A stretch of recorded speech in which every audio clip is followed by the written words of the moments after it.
पहले माँ अपनी बेटी को जब शादी होती थी, विदा करती थी, तो बेटी को समझाती थी माँ, बेटा आज से तेरी सास ही तेरी माँ है, तेरा ससुर ही तेरा पिता है, तेरा पति ही तेरा भगवान है, ऐसा समझाती थी। यही ते अधिक धर्म नहीं दूजा, सादर सास ससुर पद पूजा।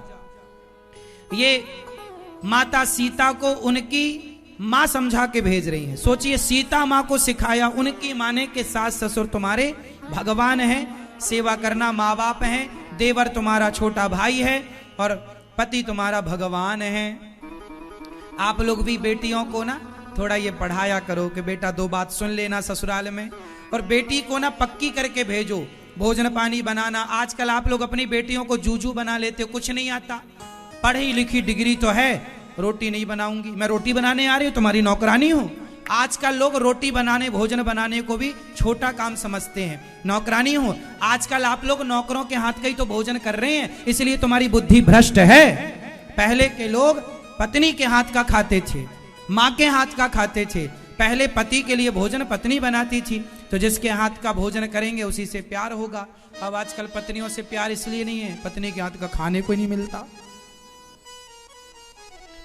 आजकल आप लोग इतने बिजी हो गए हैं, इतने आलसी हो गए हैं, इतने क्या कहें, आप लोगों का जो कर्म है वो तो भोजन बनाने का काम तो ना छोड़ो, आपकी रसोई पवित्र हो, आप ही पवित्रता से फॉलो करके बना सकती हो।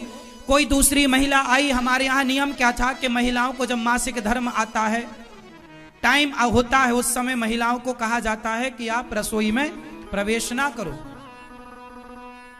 उस समय स्त्री को भोजन नहीं बनाना चाहिए, दूसरी महिलाएं हैं, सास है, जेठानी, देवरानी, वो बनाए। संयुक्त परिवार में ये व्यवस्था थी।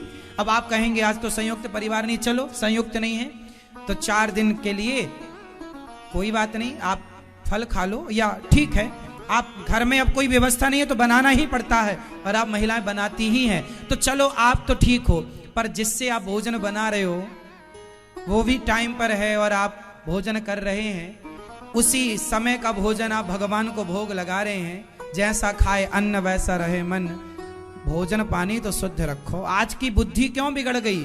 जैसी राखे शुद्धि वैसी बने बुद्धि, जैसा खाए अन्न वैसा रहे मन।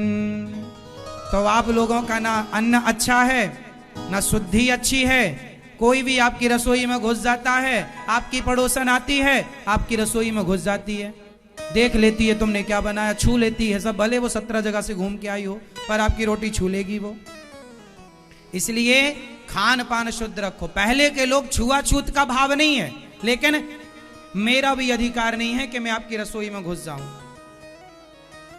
क्यों घुसूं? इसलिए आप अपने धर्म का पालन, जितना पवित्र खान पान रखोगे उतनी पवित्र बुद्धि रहेगी। जितना खान पान बिगड़ेगा, क्योंकि अन्न से ही मन का निर्माण होता है, जैसा अन्न जाएगा वैसे ही तो विचार आएंगे, वैसे ही तो बुद्धि आएगी। भीष्म पितामह जब बाणों की सैया पर लेटे तो द्रौपदी ने पूछा, पितामह ने कहा, पांडवों को उपदेश दिया बुरा मत करना किसी के साथ। द्रौपदी ने कहा, जब मेरी साड़ी खिंच रही थी तब आप कहां थे? पितामह ने कहा, मैंने दुष्ट दुर्योधन का अन्न खाया था। यह महाभारत में लिखा है। पितामह ने कहा, द्रौपदी मैंने दुष्ट दुर्योधन का अन्न खाया, इसलिए मेरी बुद्धि दूषित हो गई, और अब बाणों की सैया पर लेटने से एक एक बूंद रक्त जमीन पर गिर जाने से मेरी बुद्धि पवित्र हो गई है। इसके कारण आज मैं तेरे पतियों को उपदेश कर रहा हूं कि बुरा मत करना, बुरा मत देखना। द्रौपदी ने ऑब्जेक्शन लिया कि बुरा, मेरी साड़ी खिंच रही थी तब आपने क्यों नहीं रोका? पितामह ने कहा, मैंने दुष्ट दुर्योधन का अन्न खाया था, इसलिए मेरी बुद्धि भी दुर्योधन जैसी हो गई थी। तो पितामह पर खाने का प्रभाव पड़ सकता है, दुष्ट आदमी के अन्न का तो आप पर भी प्रभाव पड़ सकता है, पड़ता है। आप मानो मत मानो। इसलिए सात्विक लोग किसी के हाथ का छुआ नहीं खाते। हम अपना बनाएंगे, खाएंगे सात्विक, क्योंकि हमारा बुद्धि का काम है, और बुद्धि यदि बिगड़ी तो अन्न से ही बिगड़ेगी। आज जिनकी बुद्धि बिगड़ी पड़ी है, तुम गलत खाते हो इसलिए भ्रष्ट है। कुछ भी खाते हो, कहीं भी खाते हो, तुम्हें खाने पीने का कोई ज्ञान नहीं है, बिना भोग लगाए खाते हो। अरे बनाओ, माताएं अच्छे से बनाया करो। पहले की माताएं बढ़िया पवित्र भाव से भोजन बनाती थी, भोजन बनाती थी, भगवान के लिए बनाती थी।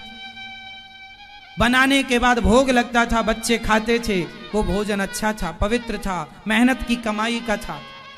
आजकल तो माताएं चप्पल पहन के भोजन बनाती हैं। चप्पल पहन के क्यों? रसोई में कांटे लग रहे हैं। चप्पल पहनने, अब आप कहोगे महाराज जी चप्पल से क्या प्रॉब्लम हो गई आपको? ना, हमें नहीं है। आप देखो ना, आप चप्पल पहन के करंट को, फेस के तार को पकड़ लो, आपको करंट नहीं लगेगा। सही है या गलत है? आप फेस के तार को चप्पल पहनकर पकड़ लो, आपको करंट नहीं लगेगा। क्यों जी लगेगा? जब तक अर्थ नहीं मिलेगा, और अर्थ जमीन से आप नंगे पांव तार पकड़ लो, करंट लग जाएगा, और आप चप्पल पहन के पकड़ो, करंट नहीं लगे। ये बात सही है कि गलत है? हाँ या ना बोलो पहले। सही है। इसका मतलब आप मानते हैं कि अर्थ तो प्राप्त हो रहा है जमीन से। अर्थ का मतलब है पॉजिटिविटी।